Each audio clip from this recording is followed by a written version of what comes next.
So it's a pleasure to have Sergio Migdal from Abu Dhabi and NYU. But you still live around here, right?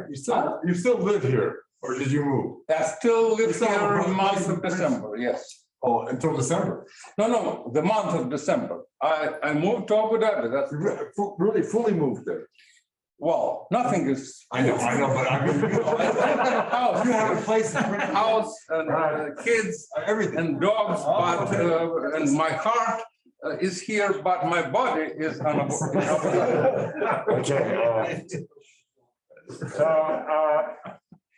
It's a great pleasure to have Sergio Migdal talk about statistics of vortex surfaces. This is not my field. I am the judge. I'll just be a judge. I've encouraged a lot of experts to come and learn about ideas that he told me already knew. And I hope that we feel free to quiz him to make sure we understand what he says. Please go ahead. So I want to warn about two things. Thing number one is that I have a hearing problem. So there's some hearing aid which is supposedly helping me. And if I see your lips, which I don't, I would be understanding you better. So if I am not looking at you, don't expect me to react to what you say. So I am going to, scan the audience, but I welcome you to ask questions, because all my attempts to describe it in traditional polite seminar where I present things and people are kind of nodding doesn't work, because I need interaction. I need to be attacked. I need, like in good old Landau seminar. Not exactly like, because that probably nobody will sustain it. At least I really invite you to ask questions. If I will hear no questions, I will stop and provoke them. Okay, there's also there are people on the Zoom also. So. Yes. Zoom, also ask questions, please. So, is there a pointer? That's probably a pointer, right?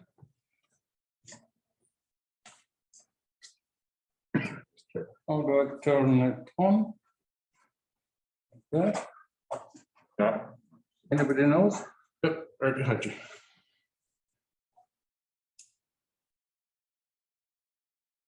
Okay. So, forget Abu Dhabi. I'm doing my physics full time, and whatever I'm doing on free time has nothing to do with what I'm going to talk about today. To offer a new approach to the theory of vortex sheet turbulence, the origin or reversibility is the microscopic stability of the vortex sheet, leading to new boundary conditions for the local strain at the surface, restricting its shape. In other words, I present some boundary conditions for the Euler equation, which are supposedly selecting stable solutions. The position, I'm sorry, not yet. The position and scale of the vortex surface remains arbitrary. The scale is related to energy dissipation, but position remains a zero mode. These random positions in an ensemble of closed vortex surfaces distributed in infinite space lead to spontaneous stochasticity, which is one important point of what I'm going to talk about. The Gaussian random background strain tensor is created self-consistently as a mean field in statistical mechanics, and it determines statistics of vortex structures. We prove the conservation of the surface energy dissipation in the Navier-Stokes equation under these boundary conditions and present exact solutions. So if you don't understand some jargon here, that's okay, because I am going to explain all that. I presume that nobody knows anything about turbulence, and those who know something better forget, because I'm going to start from Navier-Stokes equation, not assume any models. So first, let me describe the vortex sheet. Vortex sheet is a singular solution of Euler equation, where vorticity is concentrated on the surface. In what follows, we'll assume the surface is closed, though there are very important cases when it is open, and those cases are relevant for some non-trivial configurations. But at the moment, let's consider the closed surface. So the It's not the same as, do I have a pointer? I think there's a point on there. No, I don't see it. Where is it? How do I press the pointer? Like that?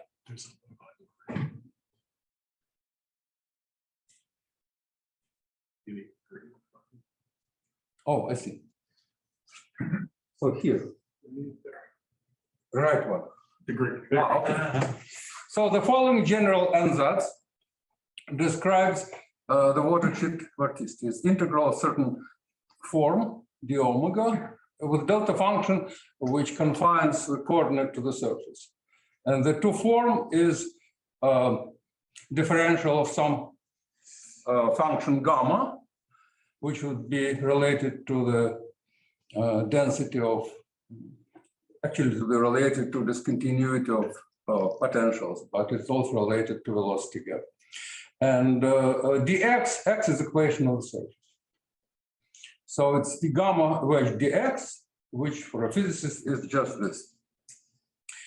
Vorticity is zero everywhere in space, except the surface, where it is infinite. To describe the physical vorticity of the fluid, this ansatz must satisfy divergence equation, the conservation of the current omega in the language of statistical field theory. But so are you going to define all these? Are you going to define these expressions here, gamma and the x? I mean, I'm not quite sure what they were. Oh, okay.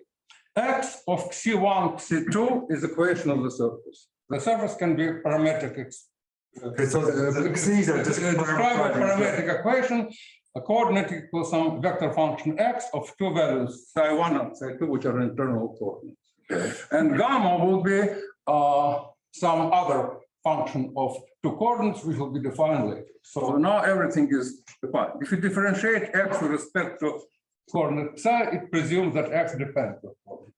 But you haven't told us what gamma is. That's going to be, what is gamma? Gamma. Okay, gamma is a constant. This constant, the hint, is related. Use this with your left hand to point and that. Yes, that would be better. This constant, meaning time independent, is related to the Kelvin theorem of conservation. Actually, gamma is related to some circulation. I will mention that later. So dynamics will be such that gamma is conserved and x is time dependent. And that describes the moving surface. So the relation with conservation relation is built into the ansatz for arbitrary gamma of psi, as can be verified by direct calculation. And I just sketched this calculation. In momentum space or in Fourier space, taking divergence is multiplication by a Fourier component. When you multiply this by a Fourier component, you observe that this thing dx times ek e to the ikx is differential of e to the ikx, after which you get closed form, which integrates to zero for a closed surface. Are you going to have one closed surface or are you going to have many closed surfaces? That's for each one. Okay. This closed surface may consist of 100,000 pieces. Okay. Disconnected pieces. And that is true for arbitrary ones. But it's true for each connected piece. Both piece. So if there's a boundary, then obviously gamma should be constant on the boundary, then that also will be zero. Now, here is just for those who doesn't like delta functions, and I know that applied mathematicians hate it. They prefer everything in coordinates and nothing singular. Well, there is one, but it's more exclusive. J component of omega equals di gamma times eij times delta of z. And z component of omega is always zero. Z is local coordinate normal to the surface. So at any local coordinate frame, x and y in the tangent plane of the surface and z normal, you have very simple normal component to zero, and the special component are curls of, well, not curls, eij dj gamma. So if you find the gradient of omega, since omega z equals 0, the gradient only involves spatial components, delta of z is not differentiated, and you get double derivative times antisymmetric tensor EIK, which is, so that's how it is conserved in more conventional language for arbitrary gamma. Now, it's interesting to compare this for those who know what is Klepsis representation. Does somebody ever worked or heard about Klepsis representation? So yes, it is parameterization of vorticity in terms of two fields, phi1 and phi2. And that makes it topological current, which is identically conserved. And this phi1 and phi2 turned out to be canonical variables, PQ pair from the Hamiltonian dynamics of fluid dynamics. So these are very convenient variables to describe Euler equations, not Navier-Stokes, because there it is non-local, but with Euler, it's very local. So what we see here is that the vortex, closed vortex surface corresponds to a situation where one of the Klepsis variables, say phi2, is takes some constant inside the closed surface and 0 outside. Then this gamma would be just phi1 at the point of the surface times difference of these constant values of the second Klepsis. So if there's a simple bubble with constant Klepsis inside, then the other Klepsis is this gamma. That's another definition. And that's why, of course, it is conserved. Because Klepsis are known to be just transported along the flow. So closed vortex sheets are bubbles of confined constant Klepsis field. That is just a comment in passing, so you understand what I'm talking about. I'm now going to consider the dynamics of this system per se. So the surface is driven by self-generated velocity field. That's known since Lagrange and Euler. And it is arithmetic mean of velocity above and below the two sides of the surface. So if we substitute our ansatz into view of our integral for velocity field, so velocity field is integral of vorticity, which is this thing with Coulomb kernel and gradient like that, kernel like that. So when you do that, you get the following formula, which expresses velocity field in terms of the same form omega and Coulomb kernel. Now, the tangent gap in velocity, because velocity has no normal gap. Normal velocity is continuous. That follows from dynamics. Otherwise, the surface would break. But the tangent velocity could have a gap, and that's related to the difference between potentials, because this velocity field outside surface is just a gradient of some potential. So gamma is the difference of two potentials on one and another side of the surface. And this velocity continuity is gradient of this gamma with respect to coordinates. And of course, since gamma only varies along the surface, this velocity gap also is tangent to the surface. There's no normal velocity gap. So Which yeah, I want to, the delta is not Laplacian here. Delta is different between velocities on one and other.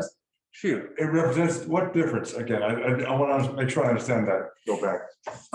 Delta V is V2 minus V1. At any point on the surface, there are two sides. The surface separates two phases. Yes, I understand. So the difference at any point of the limit from above and limit from below is called delta V. It's continuity of velocity when you cross the surface. But why is it called tangent gap? Because this vector, delta V, is directed in the tangent plane, because there is no discontinuity of normal component of velocity. That's the divergence free condition gives you that. Okay. That's why it's called tangent. Okay. If there would be discontinuity in normal component of velocity, then the surface will be torn apart. Yeah. So it only could move in tangent. And by the way, this tangent component of velocity also doesn't mean anything, because tangent motion along the surface simply reparameterizes the surface. So it is reduced to diffeomorphisms, reparameterization of the equation of the surface. So are you taking Navier-Stokes or Euler and then modeling? So far, Euler. So far Euler, okay. So and you're modeling it by basically a gas or No, don't go so far. I'm only saying that I found the action principle for the Lagrange Euler dynamics, something which was not known before. I'm going to present the action, the creation of which produces Lagrange Euler equations. These equations were known for ages, and these are known only for 40 years since when I published them in '85. what are those, the Burgers one or? No, that the Lagrange Euler dynamics in case of surfaces in that limit corresponds to the Hamiltonian system with the following action. It has two terms. One is gamma dV, where dV is the volume swept by surface at the moment dt. It's area element times normal displacement. So dV is the volume, gamma dV is the like PQ dot term, and the second term is just integral h dt, where h is Hamiltonian expressed in terms of these variables. So you could take ordinary Euler Hamiltonian, integral over the volume of v squared, do the integral, and then it will be expressed in terms of, for this particular case, of potential omega with discontinuity. The whole integral will become integral, double integral over the surface of the same form, the omega multiplied by itself divided by Coulomb current. So that's a new statement. I mean, it's not new because it is 40 years old, but I bet nobody has heard of it because that didn't percolate to mathematicians. Only applied mathematicians use that. First, Wittgenstein and myself used that action to simulate the motion of the vortex surface. And we reproduced Kelvin constant stability and showed how it curls. And then there were 5 or 6 or more papers who used that same action and also used that for numerical simulation.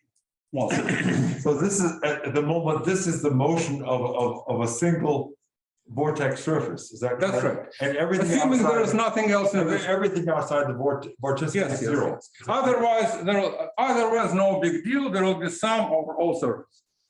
Okay, you would have that contribution too, but outside the vortex, Yeah, it's very simple. If there are many surfaces, Hamiltonian will be sum of Hamiltonians, and this term will be sum of but you're assuming all the vorticity is concentrated on these surfaces. Yes, that's the hypothesis. That's the solution. So it is a solution. It is a solution. It is a solution. A solution. Yes. Maybe this is wrong, but if it's right, it would help me understand. So I know that if I Could you take off your mask for just a second? sure. if I looked at point vortices, if I put point vortices, right?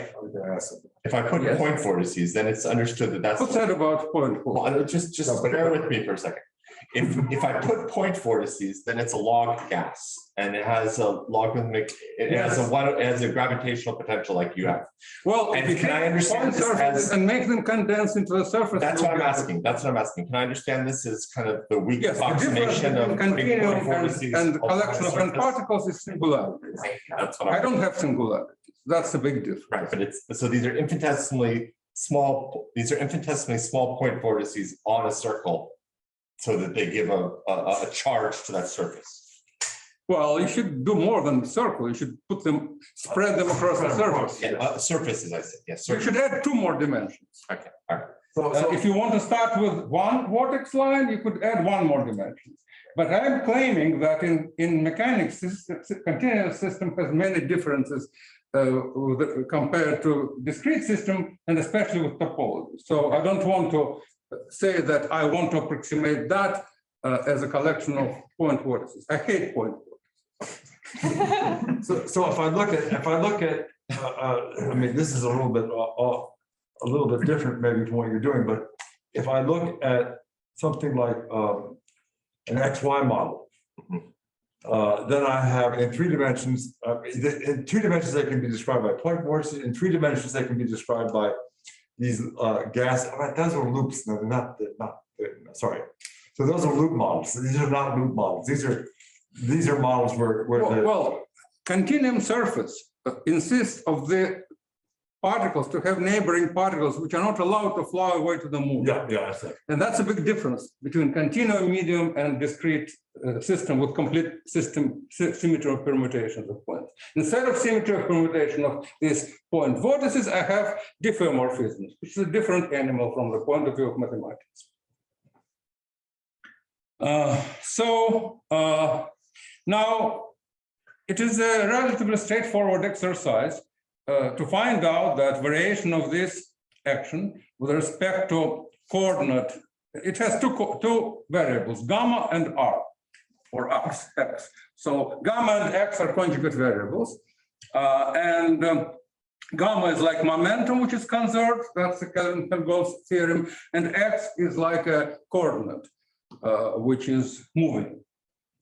So the whole thing is a 2-dimensional analog of free-point particle with conserved momentum. And conserved momentum is this Kelvin-Helmholtz thing. And now, if you, let's skip the derivation of the Hamiltonian. Yes, here is an interesting thing, which you have to keep in mind.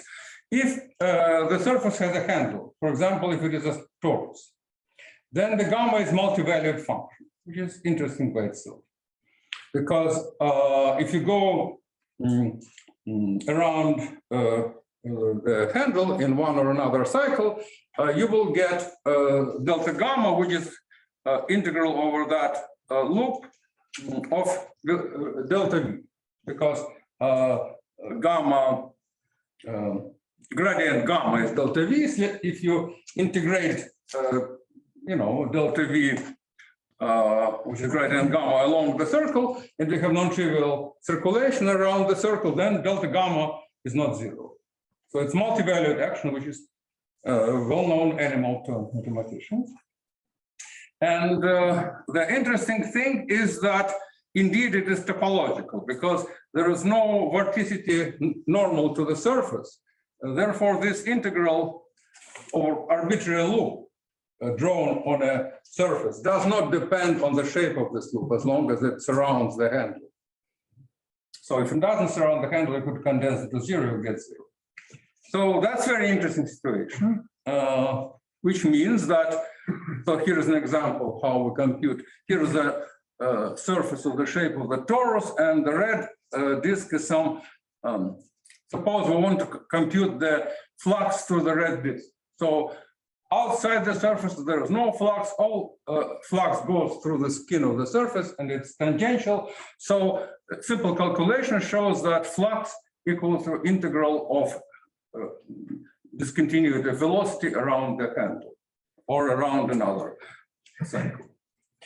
So, and that also explains why it is topological, because we could basically consider circulation on an edge, around the edge of this red disk, and by Stokes' theorem it will be the same. So arbitrary arbitrary contour surrounding the handle of the loop will have the same circulation, which is this delta gamma. Can I see the Hamiltonian again? What? Can I see the Hamiltonian again? Can it take off? You want to see the Hamiltonian? Can I see the Hamiltonian again? Oh, okay, it's there, right? It's gamma, integral of gamma dv. There. Because if your gamma is multivalued, is that integral well defined nonetheless? What? If gamma is multivalued, right? Yes. Is that integral well defined anyway? That's right. If we would want to compute action, like for quantization of the theory, we would have to handle that problem. But if we're going to consider only classical equations, that doesn't display itself, because variation of S is single valued. Okay. Yes, you're right. For the quantum field theory, quantization of gamma would mean that volume is quantized. That's a very interesting theory. I haven't considered that. That's a very interesting problem, I agree.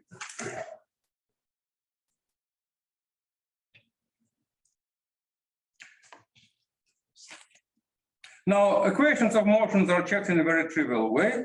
You find variation of Hamiltonian, you do the math, and you'll find that it is, after everything settles, you'll find the omega cross delta x times velocity.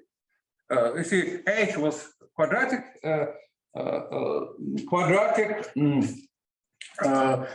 functional. When you find the variation, you'll find there will be linear functional, and after all integrations by part, you'll get the omega cross delta x times v. And if you vary this term, gamma dv, you'll also get the same thing, the omega cross delta x times dtx. So comparing these two terms, you'll arrive at the equation that time derivative of x is v modulo something which annihilates this thing. And something which annihilates this thing are gauge transformations. Because you could, of course, make gauge transformations, reparametrization of the surface, at the same time you are moving the surface. So, of course, only transverse velocity makes sense, and that's basically what is expressed here. So, tangent components are result of reparametrization, so we don't consider them. So that's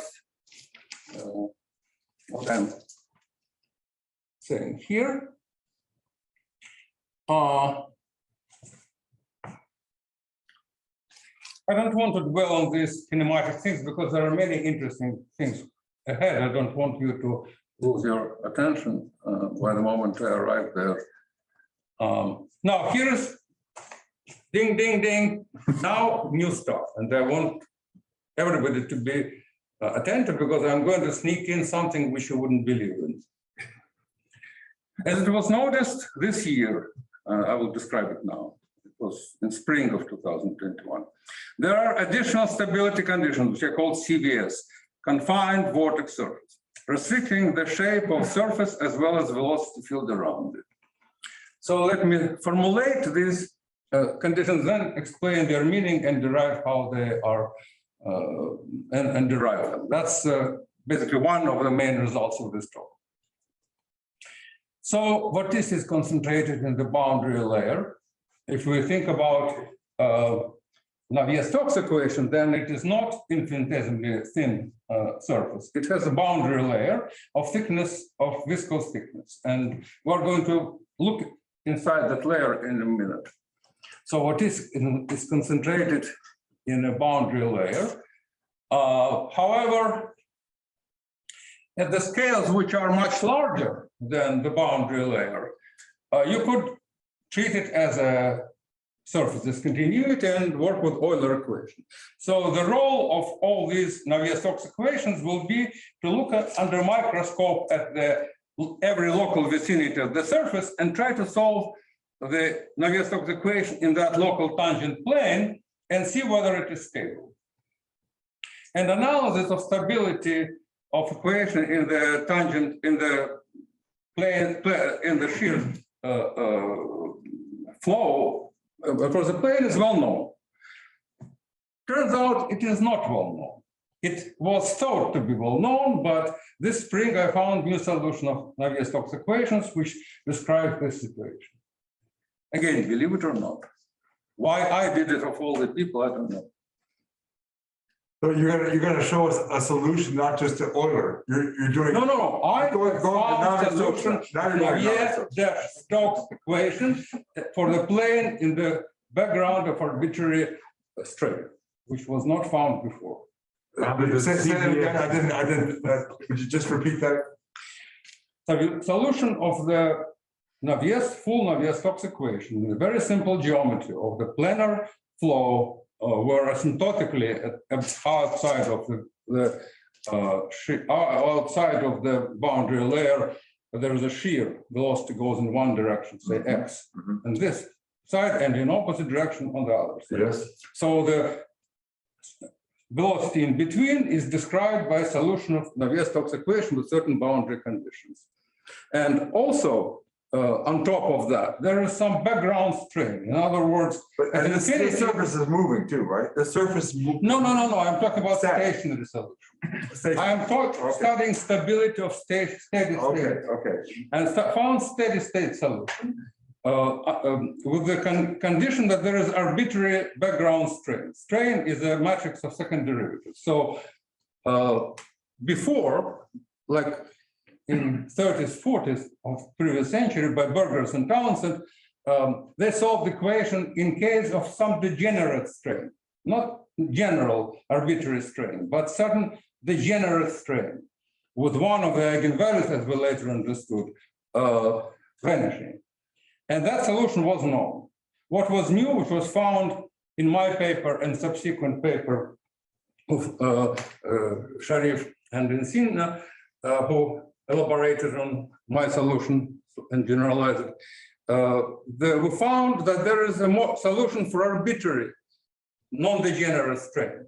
And the interesting thing was that it is stable only in the case discovered 100 years ago by Burgers and Townsend. Otherwise, it is unstable. And that is a very important observation, kind of negative observation. We found new solution which doesn't behave well, and that proves something very important.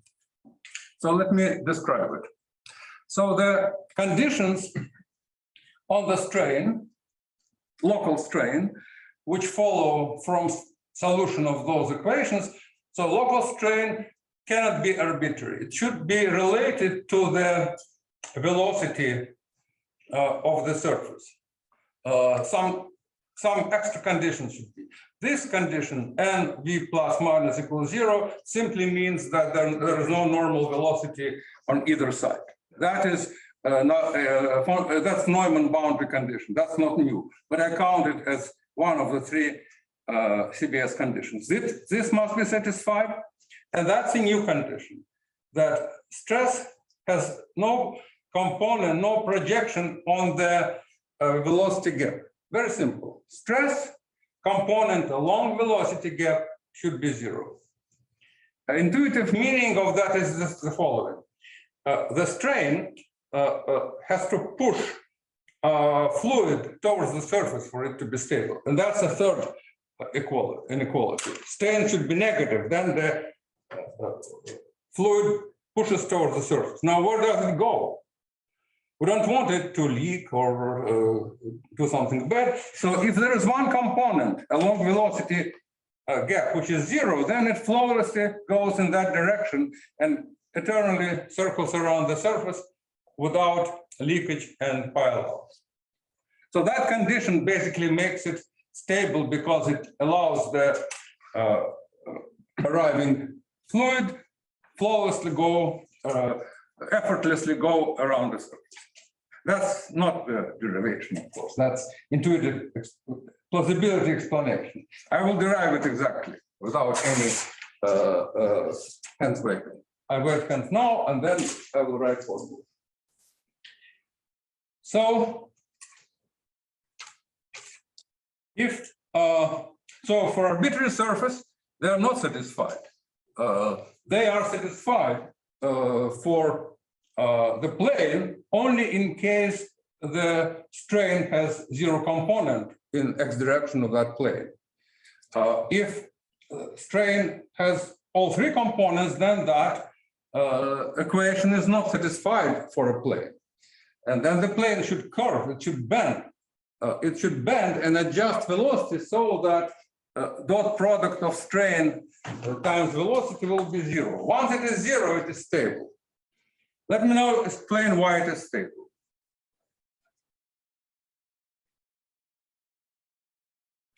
So there is some strain at infinity.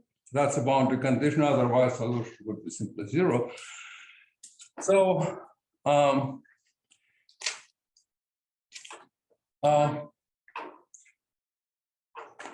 these are just words. I'm just explaining that if strain would be degenerate, there will be nothing to solve. Plane already stable. But if strain is not degenerate, then the surface should bend so that local strain would be orthogonal to local velocity gap. And that's the condition. So the Navier-Stokes equation in the local tangent plane looks as follows.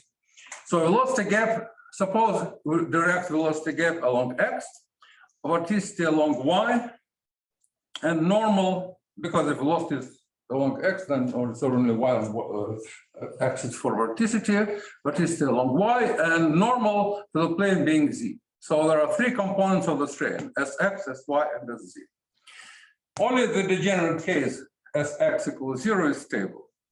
And what happens if it is not 0? In general, the solution of Navier-Stokes, which was found, like I said, in work by myself and Karim Sharif, I'm sorry, Karim, I have problem with pronouncing your name, but I have full respect to you.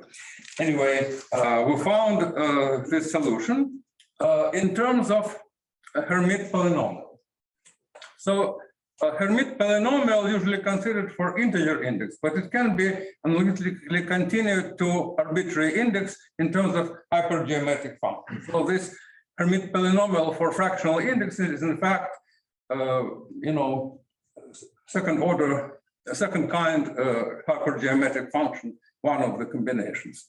So this solution is proportional to E, and it is proportional to the Gaussian exponential. That's the one found by Burgers, who considered case when Sx equals 0, when Sx equals 0, H naught is a constant. So that's how you get full solution. But in general case, there is this function, and that function, decreases, exponentially decreases in one direction, and decreases by only as a power in another. It compensates as exponential, and the whole thing only decreases as a power in another direction. So that's what I call a symmetric vortex sheet. So that's a general solution, and that's how it looks. So for the case which we call Townsend, it's beautiful Gaussian, symmetric Gaussian. And if you go to smaller than 0 or larger than 0 values of this index, then you either get just Gaussian on one side and exponential, power like 1 over square root of x, I believe, on another side. And if you go overshoot in other direction, you will get the function which goes down, then turns, and again decays only as a power. So it decays exponentially on both sides only in case of Sx equals 0. That's what we observed. And after I thought about that and enjoyed myself finding new solution, I understand that whatever I found should be thrown to the garbage, but important conclusion could be made out of this garbage. It's not an accidental garbage. It's not my fault it's garbage. It's the instability of the Euler equation. That's very important because in general, the tensor, the strain tensor is not degenerate. So it turns out that if it's not degenerate, then the vorticity leaks outside. So the only stable solution where vorticity keeps, stays on the surface is the one for satisfying this extra condition. Why is the power decay not enough for you? Sorry. Why is the power decay not enough for you? What's so important about exponential decay? Oh, you will see. So, very simple. Integral of that with some power will start diverge, of course. No, you need exponential for many reasons. I will present a compelling argument very soon. It's a very good question, I agree. I thought initially that, maybe in some higher dimensions it will work, or maybe it's okay that it decays, it decays after all, but maybe it's okay. So anyway, let me describe how the general solution looks. So these CVS equations have very interesting properties. They are scale invariant and they are translation invariant. And they're also rotation invariant, of course. That means that there's arbitrary position of origin, arbitrary scale, and then there are some universal function R of two coordinates. That's how equation looks. So it could be translated and rescaled in arbitrary direction. Now, it couldn't be rotated because we already fixed the coordinate system of the train infinity. So the coordinate system is fixed. Velocity, again, there is a trivial term which is related to Galilean invariance, which can be always dropped. Then there will be some parameter, maximum eigenvalue of S times the same factor R naught, and some function of dimensionless coordinate. Now, why do we have this scale invariance? We have, after all, the boundary condition. We don't have a homogeneous Euler equation.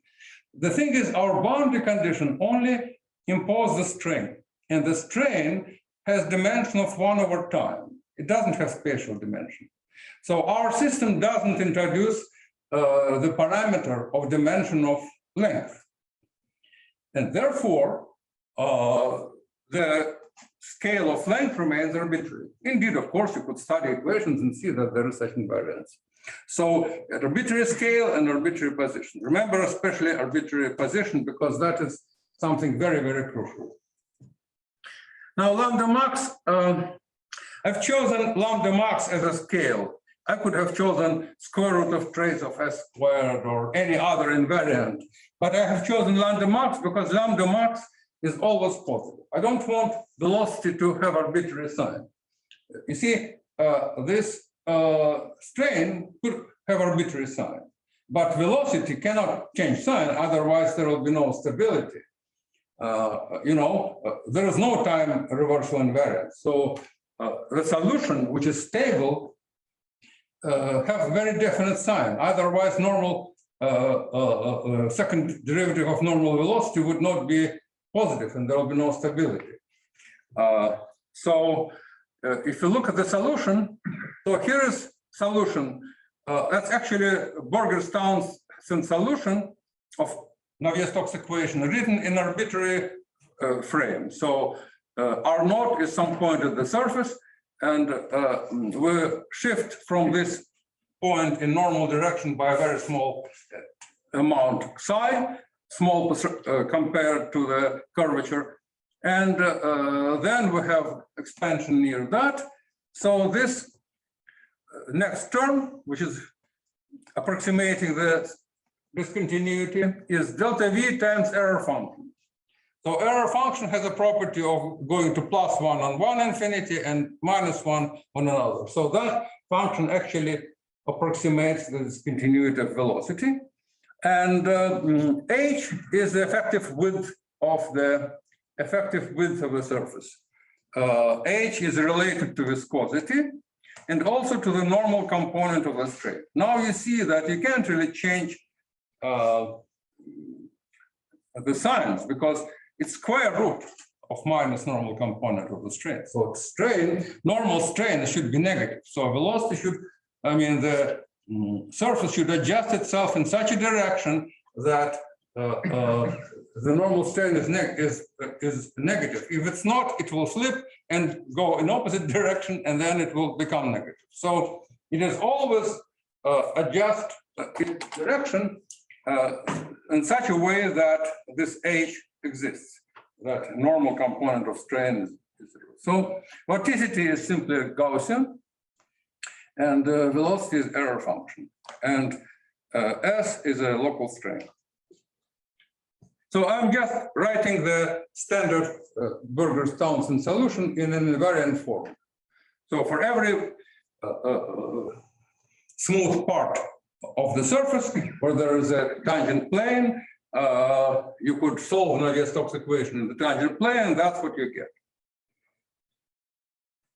That's the error function. That's velocity tip. Now, about irreversibility. So, CVS boundary condition basically selects the sign. You couldn't have both signs, and that is an origin in my theory. That is an origin of irreversibility of turbulence, because the other solution is unstable. It clearly and spontaneously breaks time reversal symmetry. Now, 7 is this work of Karim and Insigne, where they verified that how that instability goes with time. They solved not only these stationary equations, but they also solved the equation with time. And indeed, they saw that the Gaussian solution of Burgers and Townsend is stable, and other two are either exploding or decaying. In other words, they are not stable. Excuse me. So physically, why do we expect, I mean, these are special solutions. Why do you care that they're stable? I mean, well, because obviously we have something like a fixed point in Navier-Stokes equation. We're trying to find a stable fixed point of Navier-Stokes equation, which describes the phenomenon we call turbulence. But how can it be a fixed point? In my opinion, turbulence is a degenerate fixed point of Navier-Stokes equation. It evolves, and then it drives certain manifolds and covers that manifold. do I see these? Yeah. Say it again. Oh, sorry. If it's a fixed point, there is no dynamics anymore, right? It's usually a laminar solution. Okay, let me remind you Boltzmann distribution. There is Newton dynamics, which actually describes motion of the particles. F equals ma, etc., second derivative, and there is a time dependence. Though there is a ergodicity hypothesis that eventually the Newton evolution covers the energy surface. So you get statistical distribution, which is called Boltzmann distribution. And believe it or not, it has no dynamics. It's just statistical distribution, exponential of minus energy over temperature. And that's because the dynamics covers the manifold of energy surface. Now I expect the same thing happening in Navier-Stokes equation. There is some unknown manifold which I am trying to find, and that manifold is a fixed point of very degenerate fixed point of the Navier-Stokes equation. And eventually evolution, of course, is time dependent, but it covers that manifold. So if you consider expectation values, certain expectation values over a large period of time, you could replace time average, which people like so much, by ensemble average. So we're talking about statistically stationary solutions, right? So I'm trying to derive analog of Gibbs distribution for turbulence. So I'm not studying time evolution, but I'm studying the surface which it supposedly covers. The question, yeah. Is this a fair statement of what you just said? Is it, so these are unstable, but maybe they're metastable? So that if I were to follow the dynamics on a long time period, it would spend a huge amount of time near these solutions. And so their behavior would be it would switch from one point to another. Right. It could be, that is beyond my, if there are, for example, several, yes. if there is continuously degenerate fixed point, which represents some surface, So it's slide around the. it will go around it, cover it. But if there are several attractors, it could suddenly jump from one to another because somebody kicked it. And so, yes, it is non-linear system. All bets off. You should be grateful if I find one. I'm just kidding. I haven't found it, but I have a proposal, and I'm going to discuss this proposal. Just for those who don't like jokes. Because I found out that Russian kind of jokes are not welcome in the times.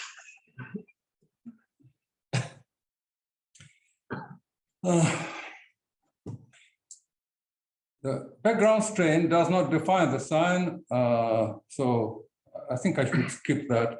It's just a little observation that if you have a traceless matrix, then the lowest of its eigenvalues is always negative, the highest is always positive, and the middle one could have both signs, because some of them equal 0. We could always choose the biggest one as a scale, and we would be sure that it's positive.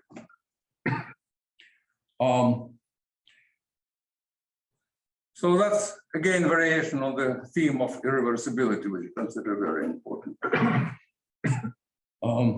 So here is a bonus part, a little candy.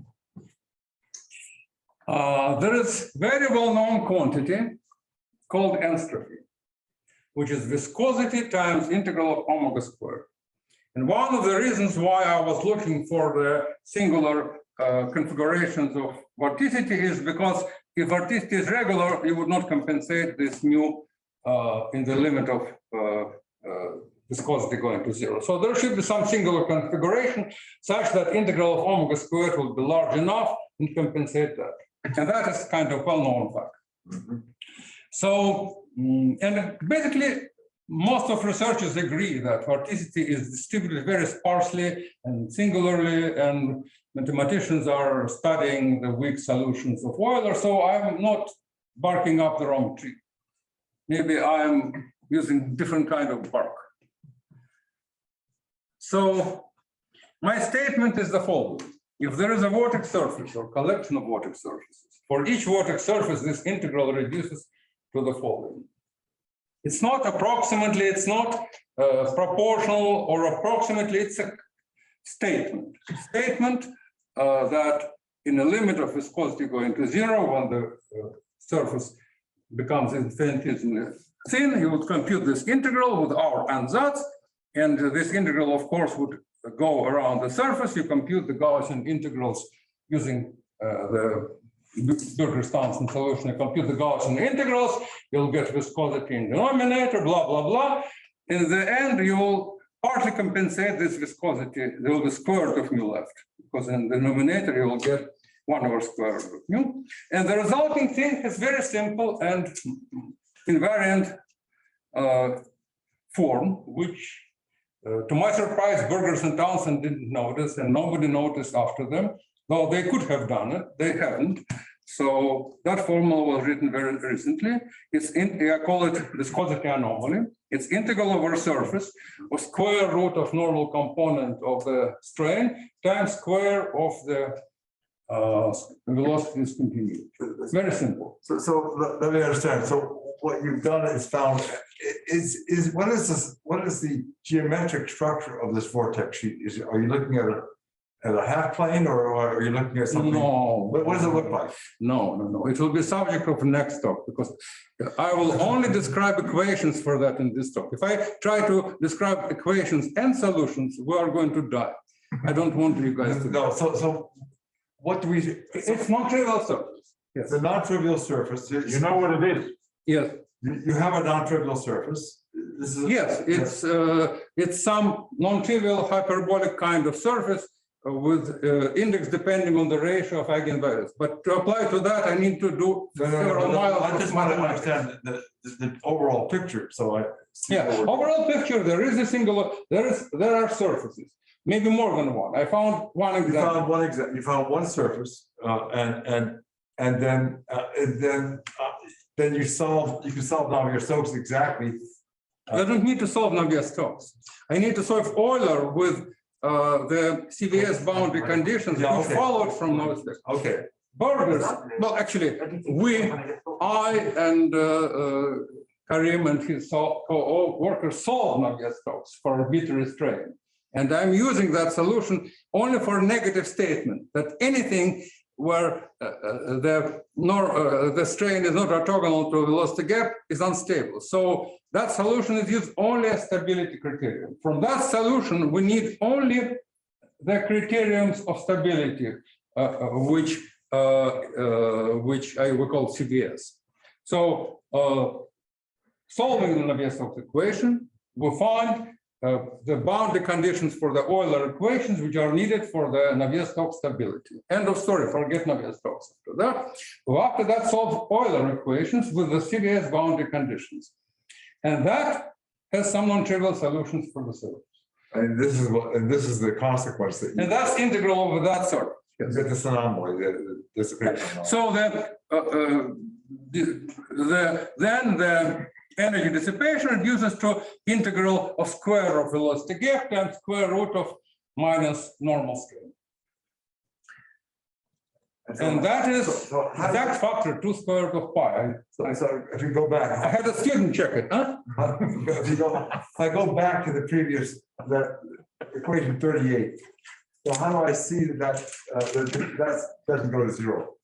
Oh, you take integral or DCR, you take Gaussian solution, you consider vicinity of the surface because Gaussian. I mean, you have an explicit formula for it. Yeah, I have a explicit formula for omega, I wrote it above. Yeah. It's Gaussian in normal direction and blah, blah, blah. And when you integrate that, you get the width of the Gaussian in denominator, and that's how you compensate partly viscosity. And then you get square of gap because vorticity is proportional to square of gap. And then you get this factor because that factor is involved in the definition of the local width.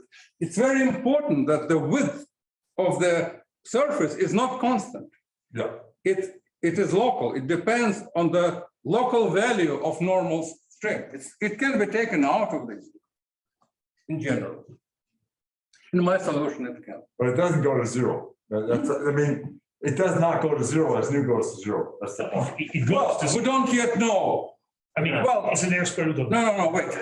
Yes, I know that objection. It is going to zero proportion to square root of nu. Yeah. But I don't want to set nu equals zero yet. I'm considering the limit when viscous scale is much slower, less than surface. In that approximation up to higher terms in nu, that's the leading term.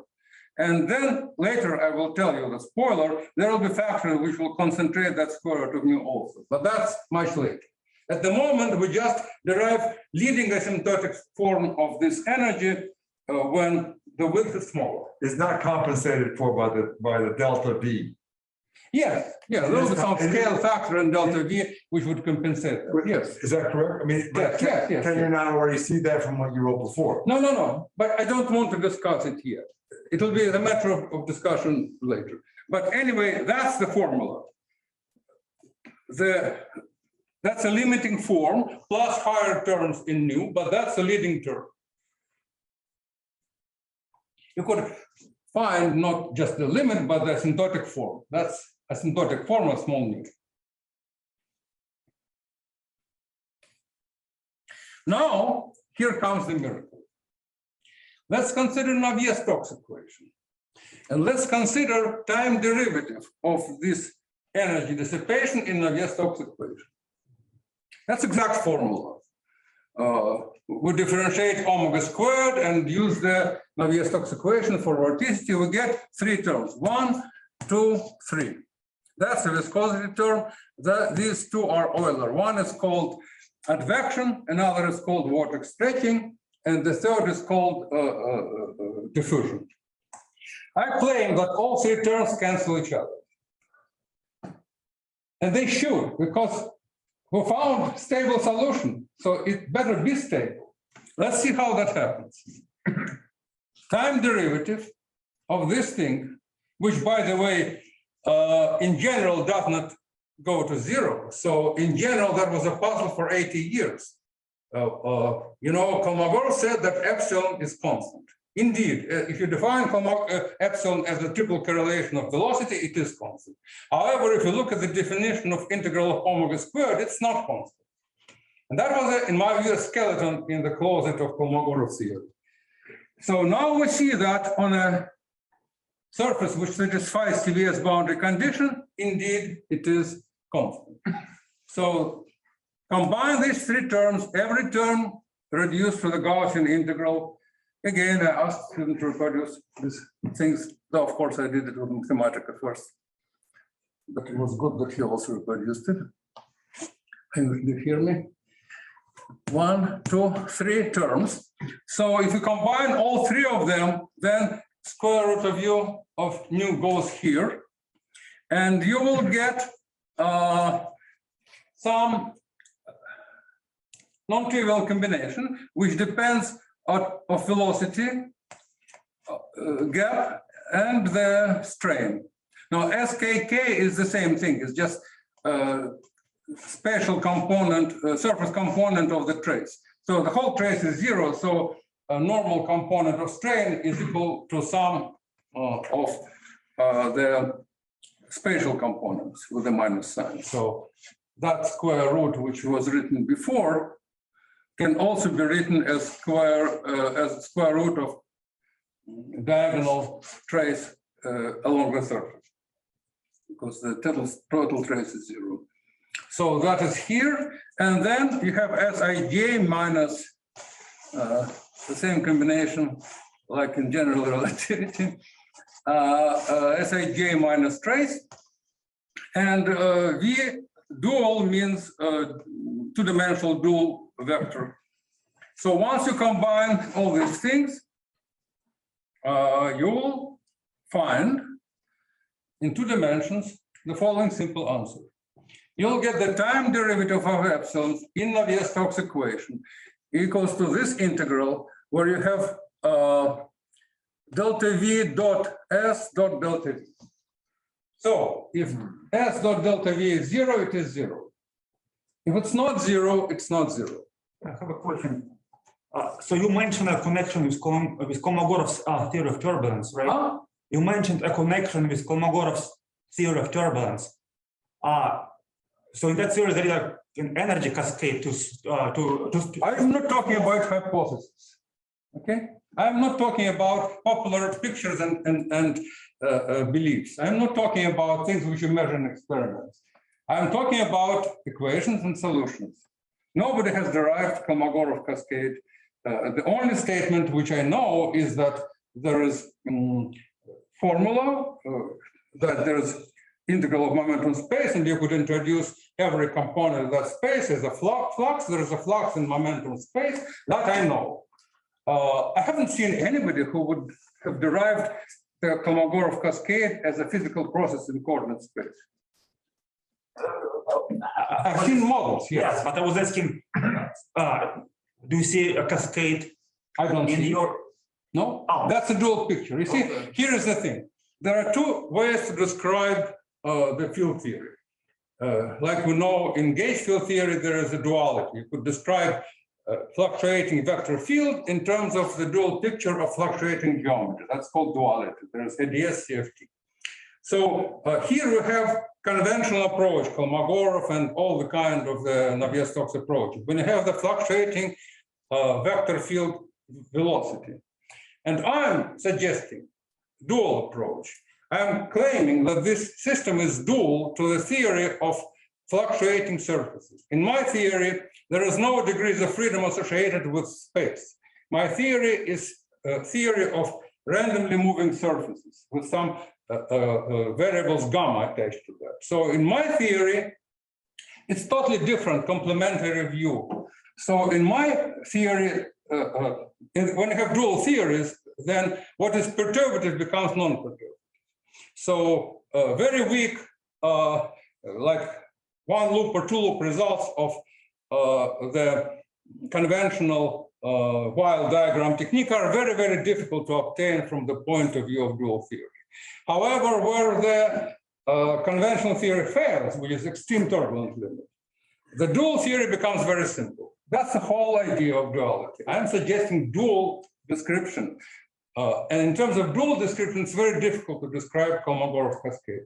There is some correspondence, and I will talk about it later, but it's not the same picture, you see. Oh, there is very good analogy. In one-dimensional turbulence, there is so-called Berger's turbulence. So Berger's turbulence could be seen as dynamics of one-dimensional velocity field, or alternatively as dynamics of shocks.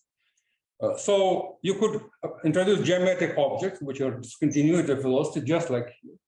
And you will have motion of these shocks on one-dimensional line. And statistics of these shocks is dual to description of the velocity field. So my surfaces are analogs of these shocks. And only final results could be compared because they are description of the same system from the opposite views.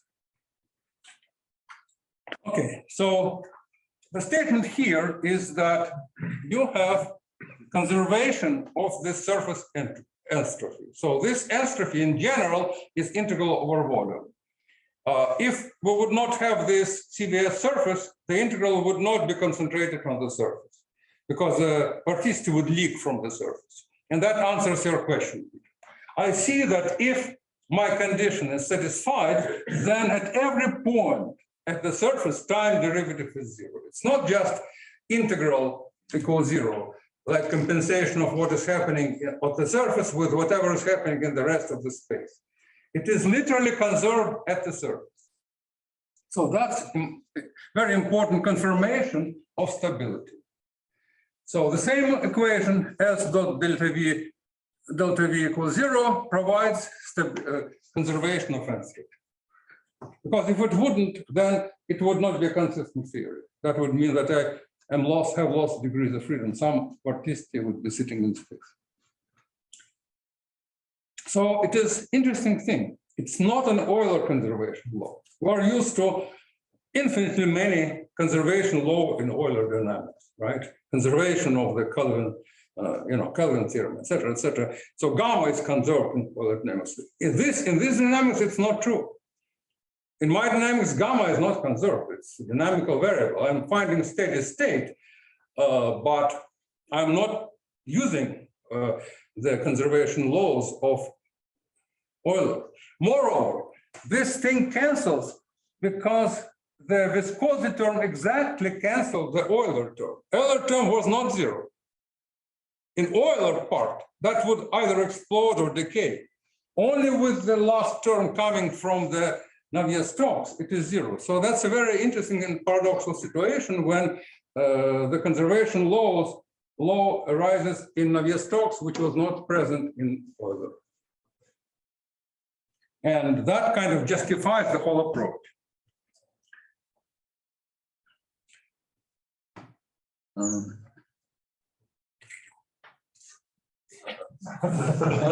Well, we started late. Will you give me 10 minutes? Yeah. Let me say, people can leave if they want, but you continue another 10 minutes. Yeah. No objections. Nobody, I have a stick in my hand. Nobody dares to object. Now, what I'm saying is if anybody needs to leave because people might have, then they can. Yeah, no, of course. I thought somebody already left. So whoever is left here probably is eager to hear the end of the story. Well, 5 is, some of our members have children at the, some of our young members have children at the crossroad. They actually get out at 5. So. Okay. Anyway, so let's go into dynamics of this CVS. So we're talking about the potential flow everywhere except the surface. So that can be described as two potentials. One potential outside the surface, another inside the surface. So each of them can be written as a standard double layer integral, integral over the surface of this expression. That expression, of course, satisfies Laplace equation, and gamma corresponds to some discontinuity across the surface. But since we have closed surface, then the region inside and region outside are not connected.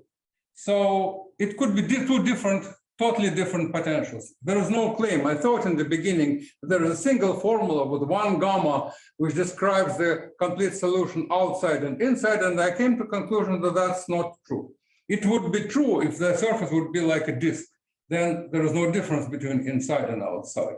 There will be then single formula. But in case of the closed surface, these are two disconnected parts, and we simply have to solve equation, Laplace equation inside, Laplace equation outside, and mesh them at the boundary.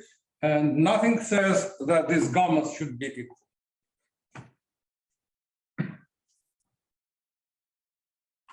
Now, pressure, of course, is given by Bernoulli formula, and that is how the Euler equation is solved.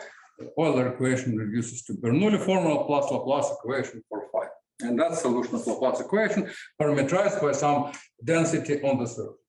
So basically, I'm parameterizing three-dimensional field, again, by two-dimensional function gamma. Now, the normal velocity vanishes as boundary condition, and that gives some limitation on gamma. And tangent velocity is difference of these gradients of these two phi, tangent gap. And we have 5 unknowns and 5 equations. Just let's count because it's important. Gamma plus, gamma minus, and 3 unknown coordinates of the surface, parametric equations. So there is 2 functions, two-dimensional fields, gamma plus, gamma minus, and r. R is equation of the surface. So 5 variables and 5 equations.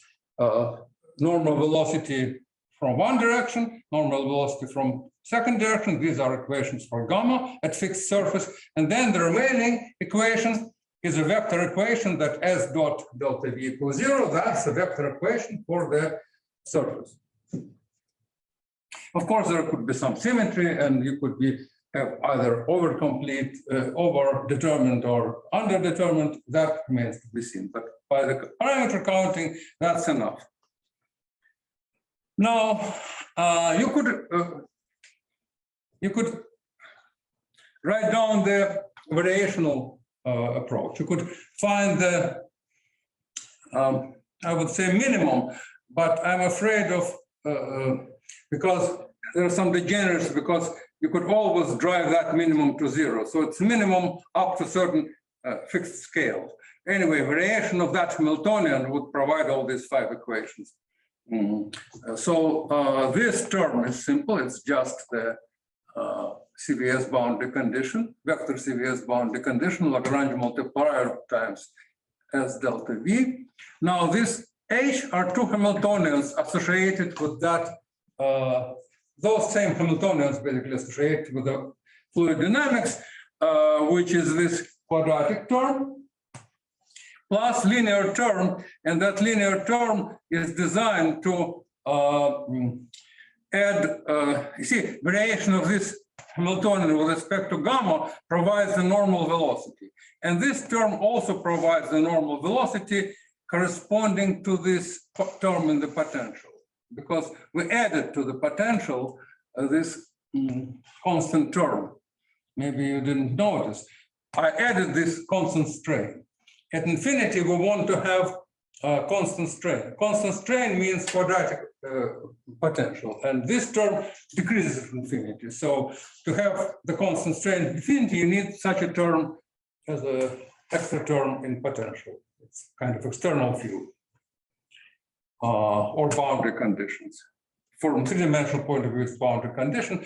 From point of view of two-dimensional theory, it is external field.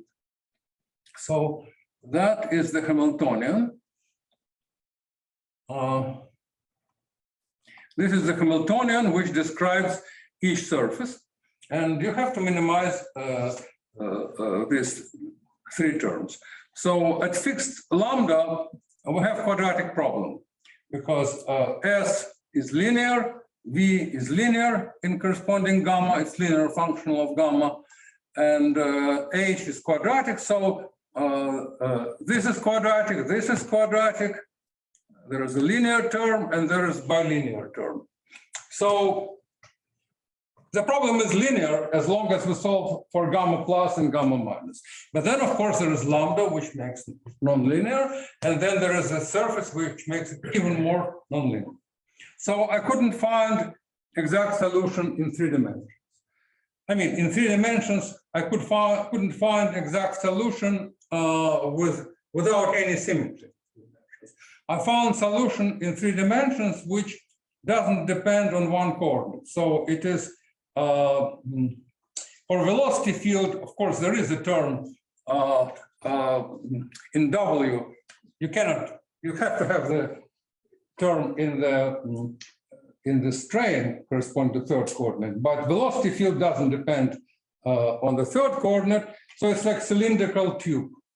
So not a bubble, but cylindrical tube. For that case, which I'm not going to describe today because there's a lot of complex analysis, and you are tired, and even I'm getting tired of my own stuff. So I would rather talk about that of the interest later, because that's a very technical part, solving these equations. But I found exact solutions. With symmetry. Assuming some symmetry. You found exact solutions with symmetry. Yes, with symmetry. Well, I did not throw any terms in the equation, so they admit symmetric solutions.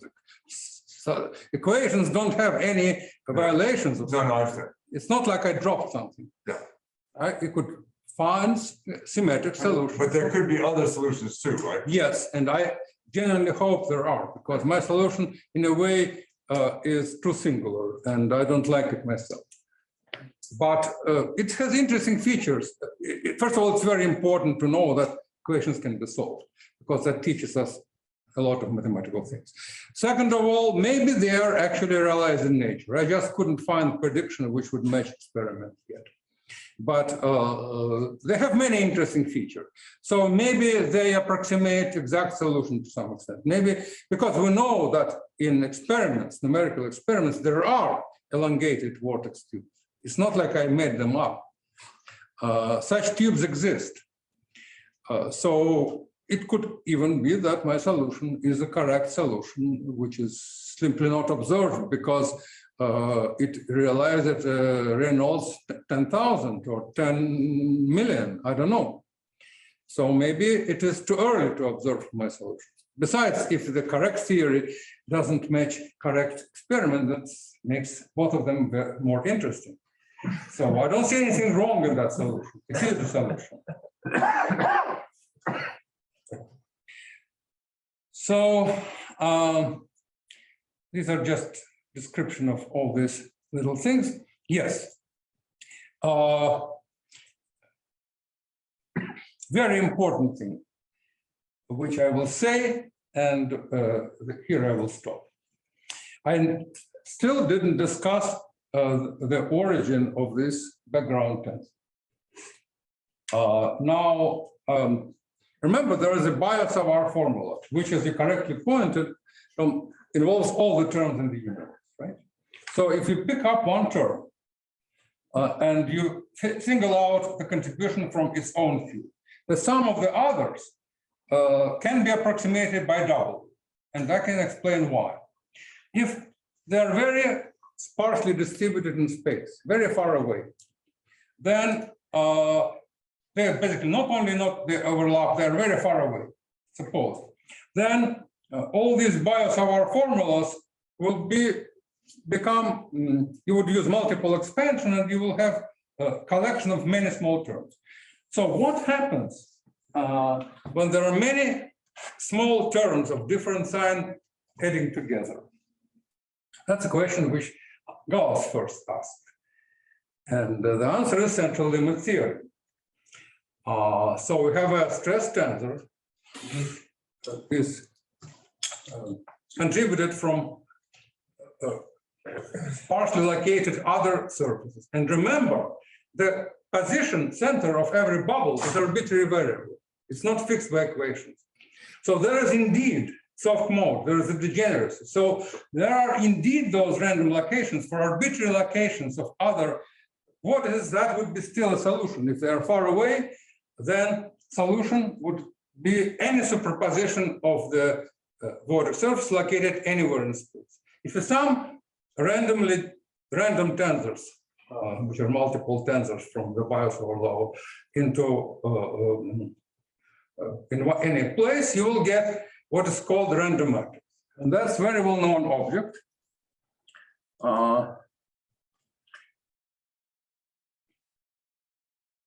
I'll skip some slides. Now that's this picture.